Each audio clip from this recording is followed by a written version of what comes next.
Raul Asensio গত সিজনে যার পারফরমেন্স দেখে আমরা ধরে নিয়েছিলাম যে এই হবে আমাদের দ্বিতীয় রামোস, যাকে আমরা রামোসের সাথে তুলনা করতে শুরু করে দিয়েছিলাম, কিন্তু মাত্র 2টি ম্যাচে তার ডিজাস্টার পারফরমেন্সের পর আমরা তাকে ফেলে দিয়েছি ফ্লপের কাতারে। কিন্তু জুভেন্টাস এবং রিয়াল মাদ্রিদের ম্যাচটা যারা দেখেছেন সেই ম্যাচ দ্বারা আপনারা বুঝতেই পেরেছেন যে রাউল অ্যাসেন্সিও আবার ফিরে এসেছে তার সেই বিস্ট মনস্টার মোডে, যেখানে তার ট্যাকেল এবং তার অ্যাগ্রেশন দিয়ে সে স্পষ্টভাবে আমাদেরকে বুঝিয়ে দিচ্ছিলেন যে আমি ফ্লপ নই, আমি ফিরে এসেছি এবং আমি এখন রুল করব।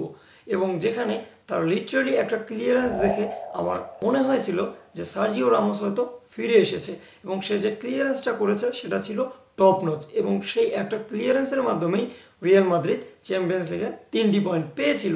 আমার মনে হয় রাউল অ্যাসেন্সিওকে যদি প্রপার টাইমিং দেওয়া হয়, আমার মনে হয় সে হতে পারবে সার্জিও রামোসের যোগ্য উত্তরসূরি এবং রিয়াল মাদ্রিদের ভরসার পাত্র। কি মনে হয় কমেন্ট বক্সে জানাতে পারেন।